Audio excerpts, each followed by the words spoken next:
오늘은 종려주일입니다. 종려주일, 다음 주일이 부활주일이고요. 이번 한 주는 고난주간, 패션 위크, 고난주간으로서 주님의 십자가 그 고난에 대해서 집중적으로 묵상하며 경건하게 보내는 주간입니다. 그렇게 잘 보내주시기 바라고요. 오늘 본문은 마태복음과 마가복음에도 기록되어 있는 이야기입니다. 예수님께서 예루살렘에 입성하시고 성전으로 가셔서 성전에서 장사하는 사람들을 내쫓으시고, 이른바 성전 정화 사건이죠.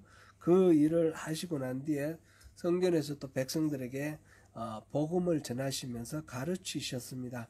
그랬을 때 대제사장들과 서기관들이 예수님께 와서 무슨 권위로 이런 일을 하느냐라고 시비를 걸었죠.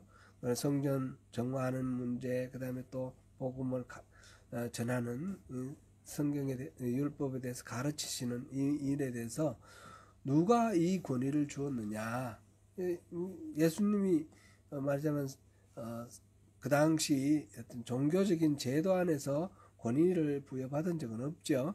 그걸 가지고 이제 시비를 거는 거죠. 그랬을 때 예수님께서 반문을 하셨어요.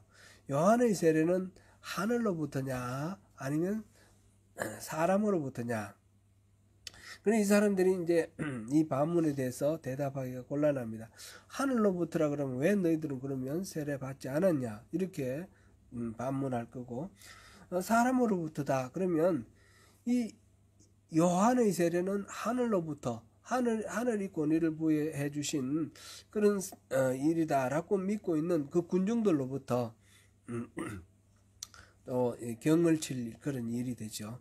그러니까 두려워서 말을 못하는 겁니다. 우리는 말하지 않겠다. 그러니까 예수님께서 나도 얘기하지 않겠다, 이런 말씀하셨어요.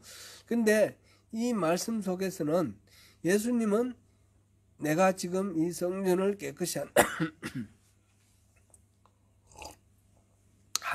성전을 깨끗이 하는 일이나 지금 하나님의 말씀을 가르치는 일에 대해서 그 권위가 어딘지 여러분들이 물었는데 내가 대답하지 않겠다 말했지만, 실제로 무슨 말이에요? 이 권위는 하늘로부터 왔다, 이 말씀이죠. 바로 세례 요한의 이 예를 들어서 여러분들이 대답하지 않았지만, 세례 요한의 그 세례는 하늘로부터 권위를 부여받은 것인 것과 마찬가지로 나의 이 모든 일들은 하늘로부터 권위를 부여받은 것이다, 이렇게 선포한 것과 마찬가지입니다. 말은 안 했지만 이제 본격적으로 예수님께서 이제 예루살렘에서 그 기존의 그 유대교 종교 지도자들, 기득권자들과 하나님의 그 의지와 직접적으로 충돌하는 그런 마지막 결전이죠. 결전이 시작되는 그런 순간입니다. 예수님께서 그것을 선포하시고 한 주간 사역을 시작하시는 것입니다. 바로 뒤에 보면 이어서 나오는 이야기들이 종말에 관한 이야기. 그리고 하나님이 곧 이제 모든 것들을 심판하실 때가 온다라는 말씀을 계속해서 말씀하시는 겁니다.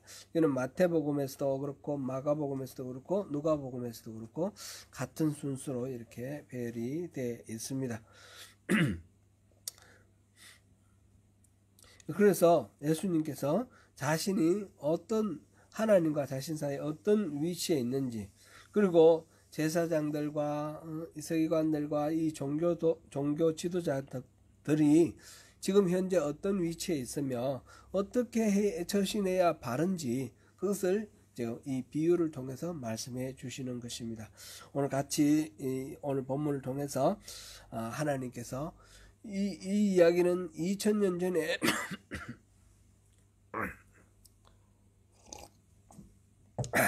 죄송합니다. 2000년 전에 그 예루살렘에서 성전에 있던 제사장들이나 서기관들에게만 하시는 말씀이 아니죠. 오늘날 이 성경을 읽고 있는 우리들에게도 똑같이 주시는 주님의 말씀이십니다. 우리에게 우리의 위치가 어디고 어떻게 우리가 반응해야 되는지 그것을 오늘 같이 함께 찾아보겠습니다. 오늘 내용을 간단하게 브리핑하면서 이제 말씀을 나누면 좋겠습니다. 어떤 한 사람이 포도원을 잘 만들어서 농부들에게 세를 주고 타국으로 떠나 오래 있었습니다. 예수님께서 이런 비유를 할 이 상황이 이때가 이제 유다 지역, 예수님이 사시던 팔레스타인 지역, 유대 지역 여기만 있는 어떤 현상은 아니고요. 그 당시에 보편적인 어떤 세계적인 어떤 현상인데 로마 제국 때에 이제 농업이 주로 어떻게 이루어졌느냐, 라티푼디움이라고 해서 이런 영지가 있죠. 농지가 있고 그거를 이렇게 나누어졌어요. 요즘 우리 조선시대에 우리 아버지가 사시던 시대만 해도 지주가 있고 소작농이 있었지 않습니까? 그런 시기예요. 이 지금 포도원 주인은 지주고 그다음에 이 사람들에게 세를 주고 나눠줬다. 이거는 소작을 내준 겁니다. 소작을 내주면 1년 동안 농사 짓고 그다음에 그 세를 내는 거죠. 소작료를 내는 거죠.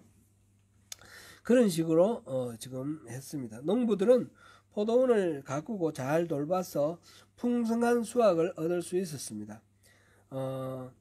이제 수확을 얻었으면 그게 원래 약속한 대로 소작료에 해당되는 세를 내면 되는 거죠.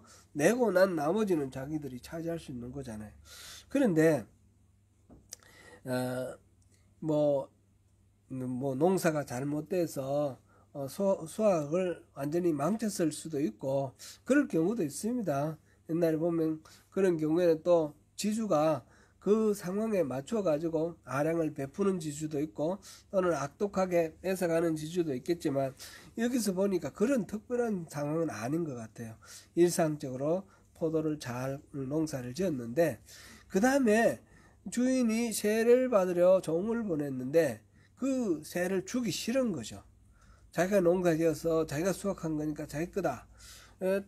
땅은 주인이 땅 소유를 하고 있고, 그리고 주인이 포도원을 만들어 가꾸었어요. 다 가꾸어 놓고 이제 농사 짓는 것만 맡겼는데 이거를 수확한 거를 돌려주기 싫습니다. 그래서 여기에 대해서 이제 다른 생각을 하게 됩니다.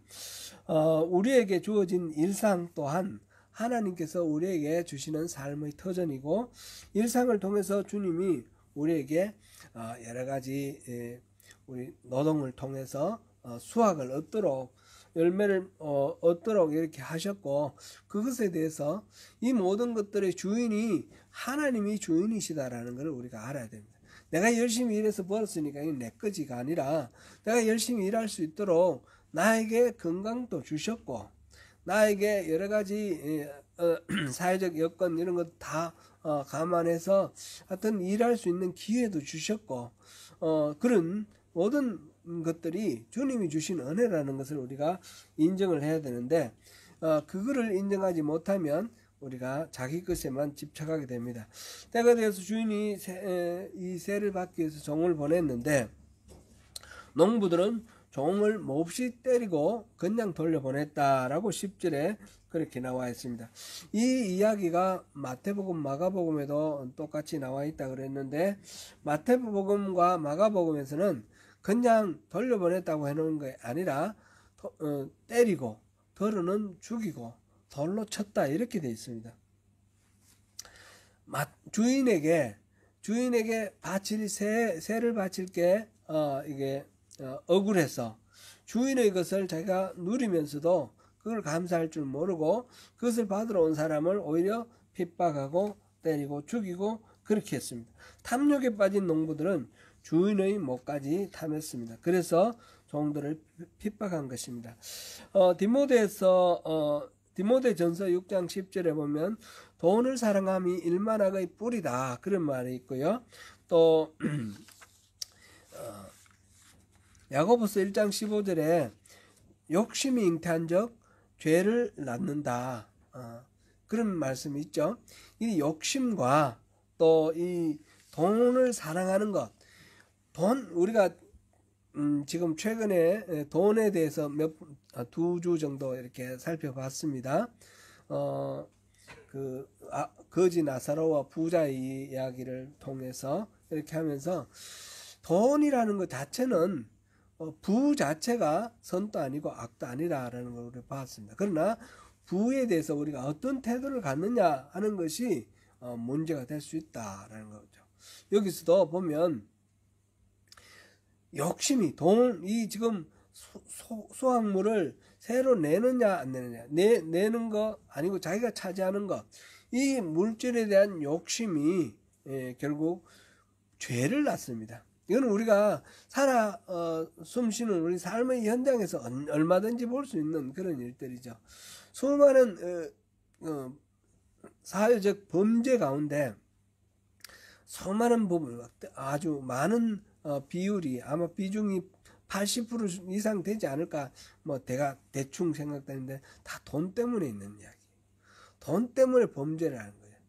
욕심이 나니까 다른 사람을 해치기도 하고 속이기도 하고 또 강제에 힘을 써서 빼앗기도 하고 이런 일들. 그래 1차적으로 이렇게 직접 힘을 쓰고 이런 거는 차원이 낮은 거지만, 또 고차적으로 화이트 칼라 범죄들 보면 전부 이게 속이고 남의 것을 탈취하는 그런 것들이 얼마나 많은지 모릅니다. 욕심은, 그리고 부는 그 자체로 문제라기보다 그것이 범죄를 낳고 하나님의 뜻을 어기는데 문제가 있는 것입니다. 주인은 다시 종들을 보내 새를 내라고 했고, 농부들은 계속 종들을 때리고 빈손으로 돌려보냅니다. 왜 그런데 주인은 종들을 보냈는데 새를 안 내고 종을 때리고 막 이렇게 하는데 주인은 또 종을 보냈을까요?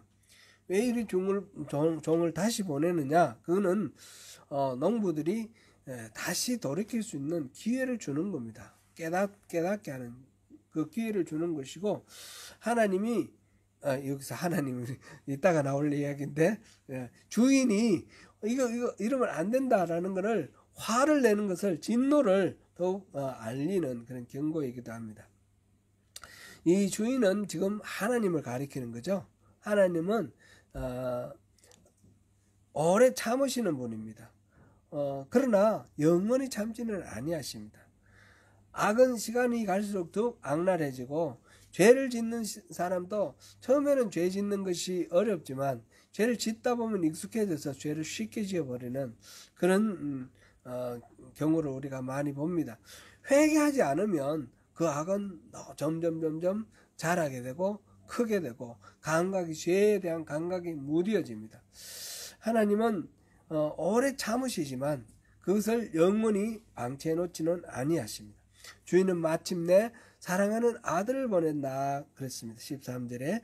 그래서 자신과 동등한 권위를 가진 아들을 보내면 이들이 이제 세를 내지 않겠는가, 농부들이 자기들의 잘못을 깨닫지 않겠는가, 그런 생각을 했는데, 마지막으로 이 아들을 보냈는데, 그렇게 되면 농부들이 바뀌어야 되죠. 근데 오히려 악의 극치를 보여줬습니다. 그들은 주인의 아들이 오는 것을 보고는 이 사람이 상속자니까 이 사람들을 죽여버리고 우리가 차지하자, 그렇게 결의를 합니다. 14절에 넘어서는 안 되는 선을 넘었습니다. 스스로 파멸의 길을 자초했습니다. 그들은 결국 주인의 아들을 포도원 밖에 내쫓아서 죽였습니다. 15절에 그들은 상속자를 죽이면 자기의 것으로 만들 수 있다는 그런 착각에 사로잡혀서 큰 범죄를 저지르고 말았습니다.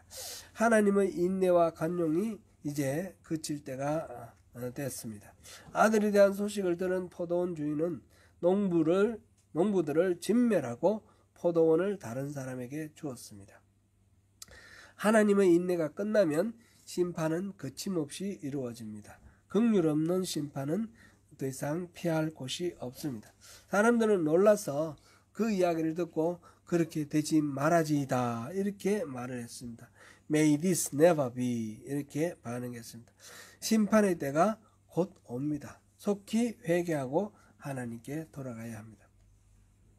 포도원 농부들의 비유는 전형적인 알레고리라 그러는데, 알레고리는 비유 가운데서도 직유, 언유 이런 게 있죠. 여기는 일종의 뭐 언유에 해당되겠지만 알레고리는 특별히 1대1로 이렇게 대응하는 어떤 대상을 가지고 설명을 하는 그런 비유 방법입니다. 뭐 여기서는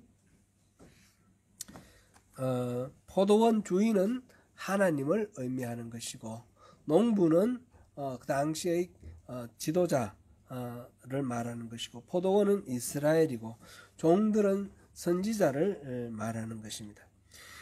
성경은 이렇게 알레고리로 되어 있는 것이 많이 있습니다. 알레고리적 비유법을 많이 쓰는데, 근데 또 성경을 모두 다 알레고리로 이렇게 해석하는 사람들도 있어요. 그러면 문제가 생깁니다. 어떤 사람은 알레고리를 이렇게 적용하고 어떤 사람은 저렇게 적용하고 통일이 안 되는 거죠. 모든 사람이 다 공감할 수 있는 정도로만 알레고리를 해야 됩니다. 예를 들면 제가 이제 보니까 신천지, 여기 신천지는 비유풀이가 아주 중요한 자기들의 포교 수단입니다. 그게 비유를 자기들만 알고 있다는 거죠. 그 비밀을. 그래서 이렇게 짝을 맞추는데, 그래서 구약 신약 막 짝을 맞추는데 잘못하면 그 막 헷갈리면 솔깃하게 이렇게 빠져들게 만드는 그런 비유 짝을 맞추는 겁니다. 예를 들면 이런 게 있어요. 성경에 나오는 모든 물은 성령이다. 그래서 물들 막 연결해 가지고 다 성령이다 이렇게 합니다. 예, 그런 거는 어거지입니다. 그런 거는 절대로 믿으면 안 되고요. 성경을 알레고리적으로 해석하는 거는 뭐 누구나 봤을 때 이해가 될 정도의 그 정도로만 이해하면 되는 것이죠. 그런데 오늘 본문은 확실하게 알레고리입니다. 이거는 이게 주인은 하나님, 여기 종은 선지자, 그리고 농부들은 이스라엘 사람들, 이스라엘의 종교적 지도자들, 그리고 포도원은 이스라엘, 이렇게 이해를 하면 되겠습니다. 이것을 우리에게 적용을 하면 지금 주인은 바로 하나님이시고, 종은 선지자, 선지자는 오늘날 선지자는 뭐 다양하게 우리가 이해할 수 있겠죠. 그 다음에 그 농부들은 바로 우리다 이렇게 생각하면 되겠고, 포도원은 우리의 인생, 우리의 삶이다 이렇게 보면 되겠습니다. 이 비유는 예수님이 유대인들에 의해서 버림을 받고 십자가에서 돌아가실 것을 암시하고 있습니다. 아들, 사랑하는 아들을 죽이는 그런 장면이 나왔죠. 예수님이 아버지의 권위를 가지고 정당한 반응을 바라고 이 세상에 오셨지만 사람들은 예수님을 영접하기는커녕 죽이고 말았습니다. 이런 것은 유대인들에게만 이런 악한 본성이 있는 것이 아닙니다. 모든 인간이 하나님을 대적하는 그런 본성이 있습니다. 창조주를 보좌에서 끌어내리고 자신들이 그 자리에 앉으려는 그런 본성입니다. 우리에게도 그것이 있습니다. 하나님을 인정하지 않고 내가 내 뜻대로 모든 것들을 판단하고 어떤 생각하는 그런 기준으로 삼는 그런 것들이 바로 이런 마음이다 볼 수 있겠습니다. 은혜를 받았음에도 은혜인 줄 모르고 악으로 갚고, 또 하나님의 오래 참으시는 것을 오히려 악용해서 하나님을 무시하고, 하나님이 벌 주지 않으시니까 하나님이 안 계신다, 또는 이래도 된다, 이런 식으로 생각하는 것입니다. 전적으로 이렇게 부패해진 이것들을 해결하시는 길은 하나님이 우리에게 대해서 베풀어 주신 은혜 아니면 우리는 다 진멸되고 말 그런 존재입니다. 하나님은 오래 참으시는 분입니다. 주인이 마땅한 요구를 거부하는 그 농부들, 은혜를 망각하고 정당한 것조차 내놓지 않는 그 농부들에게 반복해서 종들을 보내고 끝내는 아들을 보내면서까지 그들에게 기회를 주십니다. 이처럼 죄인들에게 끊임없이 회개를 요구하시는 분이 바로 하나님이십니다. 인간의 죄를 그때 갚지 않으신다고 해서 우리가 하나님이 죄와 악을 용납하시는 거라 이렇게 생각하면 안 됩니다. 어떤 경우에도 하나님은 죄와 악을 용납하지 아니하십니다. 죄와 악에 대해서는 반드시 심판을 하십니다. 하나님은 자비로우신 분이고 긍휼이 많으신 인자하신 분이지만 죄에 대해서는 타협을 하지 아니하십니다. 그래서 반드시 죄에 대한 값은 치루어야 됩니다. 우리가 다 치르지 못하니까 하나님의 그 긍휼이 우리의 죄를 압도하셔서 예수 그리스도를 십자가에 못 박으시고 그 죄의 값을 치르게 하시고 우리를 용서하십니다. 그것이 하나님의 은혜입니다.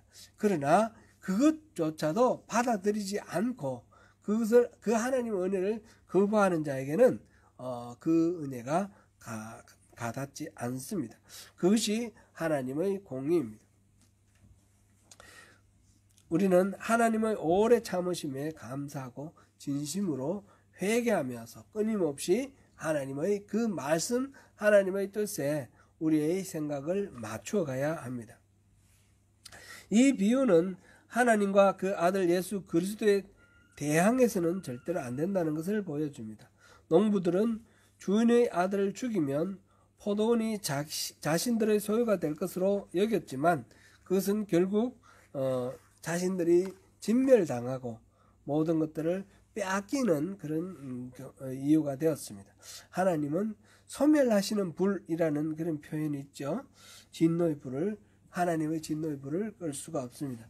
누가는 그런 상황을 얘기를 하고 난 뒤에 17절에 시편 118편 22절을 인용하여서 이 비유가 주는 교훈을 더욱 명료하게 합니다. 즉 건축자의 잘못된 판단으로 버려진 그런 좋은 돌이 한때는 버려졌을지라도 그것이 다시 발견되어서 머릿돌로 쓰여지게 된다나 그런 필연성입니다.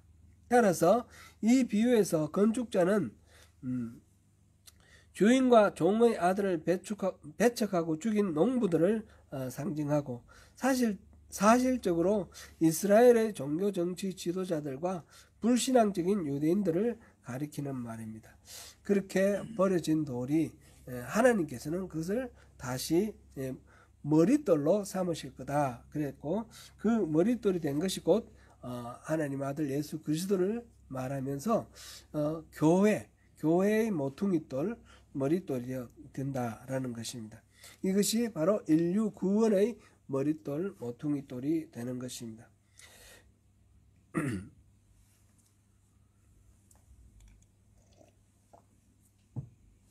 18절에서는 좀 더 무서운 이야기가 있죠.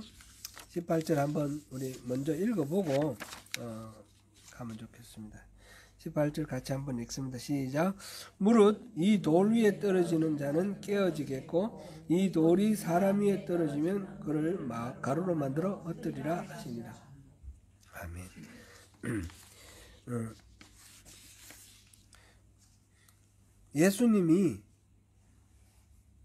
예수님을 만나서 우리는 구원을 얻었습니다. 근데 어떤 사람은 예수님을 만났음에도 불구하고 예수님을 부인하고 거절함으로써 예수님을 만난 것 때문에 파멸의 길로 갑니다. 말하자면 걸림돌이 된 겁니다. 예수님을 인해 실족하는 사람도 있는 것입니다.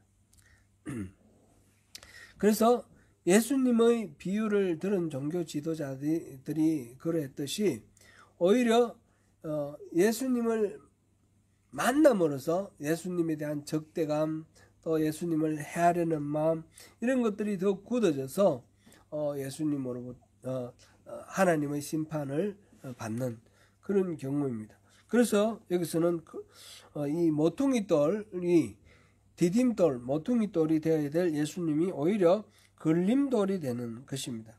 그래서 무릇 이 돌 위에 떨어지는 자는 깨어지겠다, 그렇게 표현되어 있고, 이 돌이 사람 위에 떨어지면 그를 가루로 만들어 흩뜨리라. 이 돌은 무서운 돌이죠. 정말 이런 것을 우리가 주님에 대해서 우리가 함부로, 주님은 은혜와 사랑의 주인이시니까 좋게만 생각하고, 당신은 사랑받기 위해 태어난 사람, 이런 노래를 좋아하고 이러면서 주님께는 함부로 해도 되는 것처럼 이렇게 생각하면 안 되는 겁니다. 이제 이 이야기를 우리 관점에서 보면, 우리가 모두 농부 주인의 종들을 통해 전해주시는 이 메시지, 이것에 대해서 우리가 어떻게 반응하느냐 하는 것이 우리 인생을 우리의 심판을 어떻게 결정하느냐에 달려있다는 것을 알게 되겠죠. 주인의 아들이 주인이 종을 보내고 끝내는 아들까지 보내는 그 주인의 메시지, 주인의 마음, 그것을 우리가 어떻게 알아듣고 깨어있어 반응을 하느냐에 따라서 우리가 죽고 살고 하는 문제가 달려 있습니다. 소출을 지금 소장료를 받는다 그러는데, 소출을 얼마만큼 많이 내었느냐가 중요한 것이 아니라, 약속한 그 소출을 약속한 소장료를 주인에게 돌려드리는 것. 우리 인생의 주인이 그 하나님이심을 인정하고 우리 삶 속에 최선을 다해서 인생을 살아가면서 그 열매를 하나님께 영광으로 돌려드리는, 그것이 중요한 것입니다. 그래서 우리가 얼마만큼 많은 업적을 이루고 성과를 이루느냐가 중요한 것이 아니라, 얼마만큼 하나님 앞에 우리가 하나님의 뜻을 받아들이고 반응하면서 하나님 앞에 깨어 있느냐라는 것이 더 중요하다는 것을 우리 여기서 볼 수 있습니다. 사랑하는 성도 여러분, 어리석고 악한 농부가 되어서는 절대로 안 됩니다. 주인이 보낸 종의 메시지에 귀를 기울이고 주인의 뜻을 존귀하게 여겨야 합니다.